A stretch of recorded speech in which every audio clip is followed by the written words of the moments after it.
재임 5년간 전국 평균 주택가격 상승률이 24%. 근데 강남의 아파트는 64%가 오릅니다. 사실 이 참여정부 때 2배 이상 오른 단지가 수두룩하죠. 64%가 전체가 올랐다는 건 2배 이상 오른 데가 엄청 많다는 겁니다, 여러분. 그죠? 이때 사실은 제 개인적인 생각으로는 강남의 바리케이트가 쳐졌다.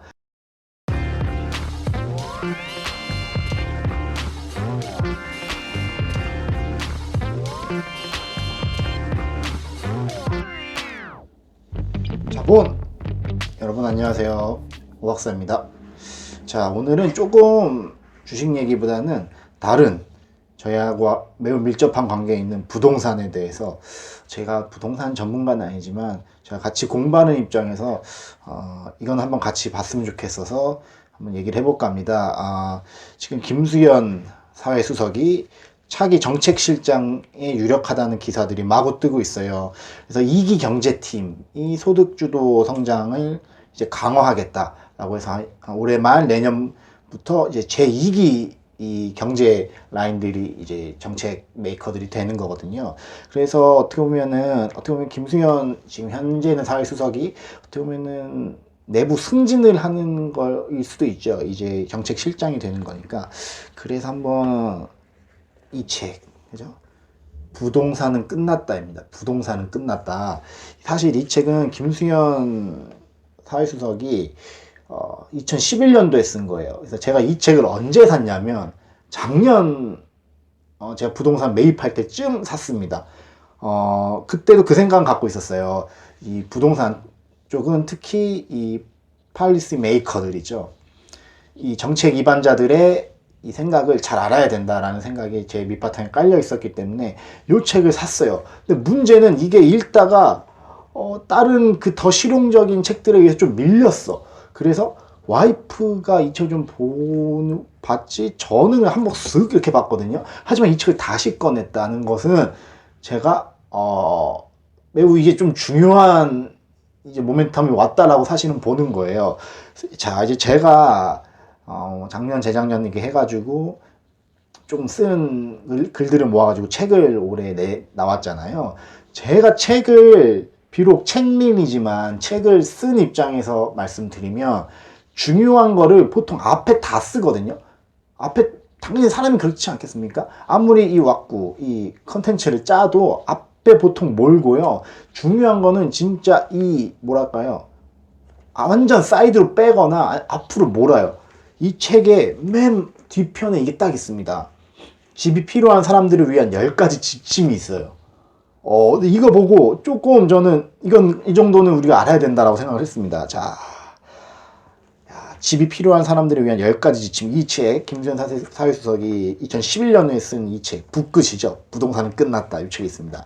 몇 가지 많이 동의하는 것도 있어요. 집에 생애 계획을 세워라. 첫 번째. 두 번째, 부동산 신화를 믿지 마라. 근데 주변에 좀 신화가 있는데 신화를 너무 또 믿으면 안 되겠죠. 세 번째, 집 사는데 빌리는 돈은 연소득의 5배를 넘지 말 것. 그럴 수 있습니다. 자, 4번, 전세 보증금 대출 제도를 이용하자.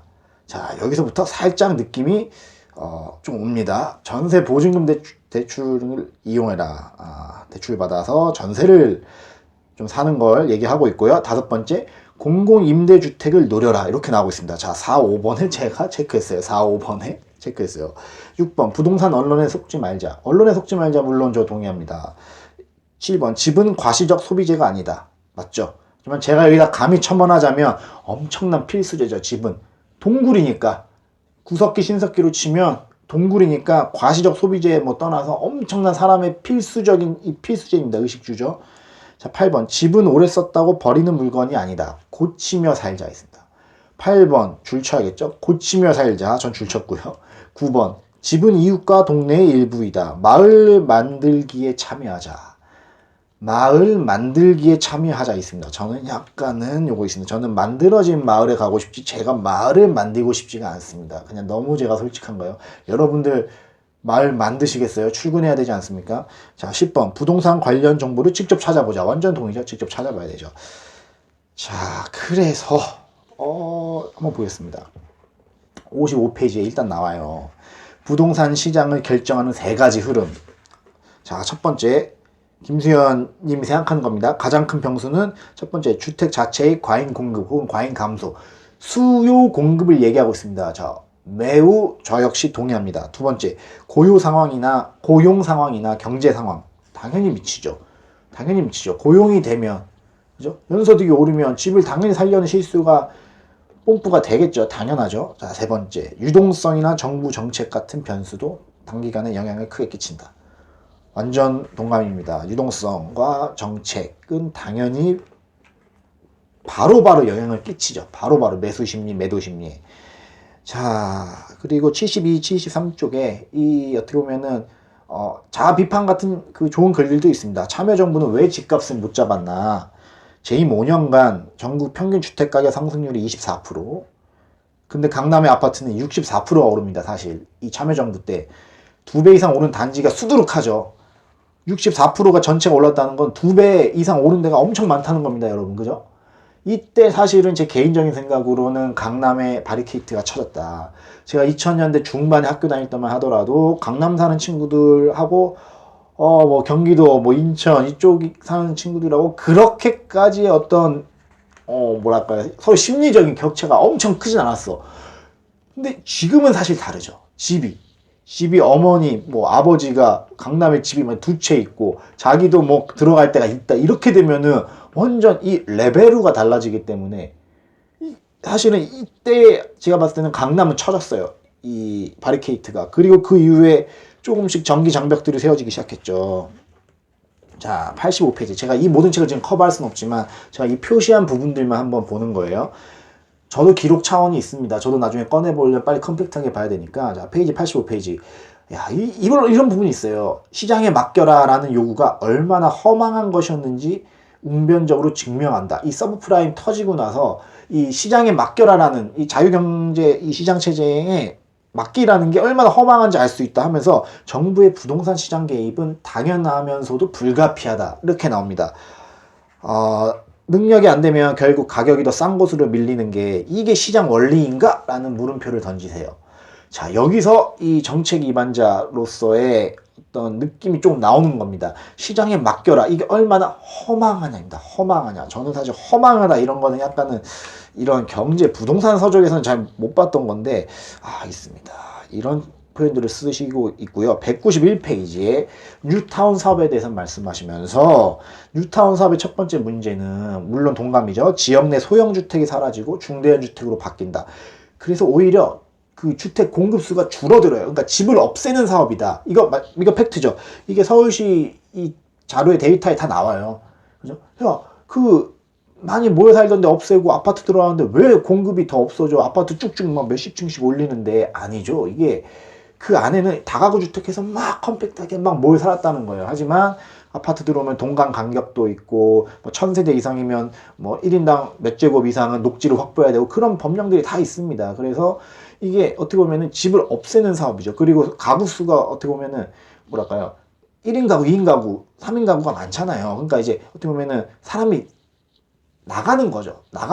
그래서 물론 저도 공감입니다. 그래서 201페이지에 이런 부분이 나옵니다. 과연 철거가 아닌 다른 재개발 방식은 없을까?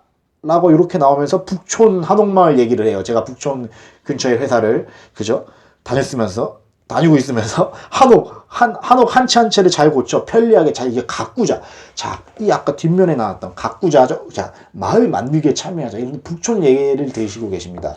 자, 이 책은 제가 감히 이 유튜브 5분 10분짜리 영상으로 제가 감히 다 담을 수는 없습니다. 하지만 제가 좀 시간이 되시는 분들, 아니면 하다못해 좀 요약본이라도 좀 챙겨 봐야 되지 않는가. 자기의 자산 그리고 앞으로의 미래를 좀 지켜야 되는 우리들의 입장에서는 앞으로 매우 중요한 이 디시전을 하실 분이에요. 결정을 하실 분이니까, 이분이 초기에 쓴 2011년도 책이잖아요. 이때 막 몰아서 썼던 이 책을 좀 읽어볼 필요가 있지 않나 라는 생각을 해서 이렇게 만들어 봤습니다. 그래서 제 이 영상으로 모든 건 전달 드릴 수는 없지만 한번 좀 찾아보자 라는 입장에서 써봤고요.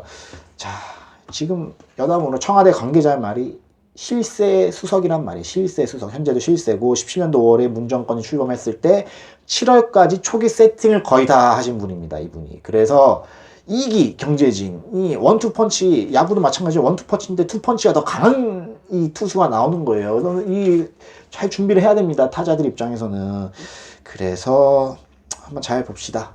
잘 봅시다라는 차원에서 썼고요. 주식도 주식이지만 이 우리가 매우 밀접한 이 부동산도 관심을 꺼트리지 말고 열심히 한번 잘 보자는 의지에서. 그리고 이 사람의 중요성입니다. 2014년도에 와이프랑 결혼할 때 그때 그런 얘기를 사실 했어요. 우리가 이제 결혼하고 뭐 아기 낳고 집도 살 수도 있겠지만 앞으로 지금 이 정권이 그 당시 그 정권이 되게 중요할 거다라는 생각을 같이 했어요. 물론 맞죠. 하지만 중요할 거다라고만 생각하지 그 뒤에 공부를 안 했어. 누가 누구 사람에 대한 공부를 안 하고 정책에 대한 공부를 안 했어요. 그러니까 집도 사실 늦게 사고 문정권 이후에 사고 저도 그죠? 그러니까 한번 잘 지금도 아직 늦지 않죠. 야구로 치면 2이닝이죠. 5이닝까지만 일단 치면 2이닝이 이제 시작됩니다. 그래서 한번 잘 저희도 공부해서 현명한 투자자가 될 수 있었으면 좋겠습니다. 저희 채널 보시는 분들 모두요. 네.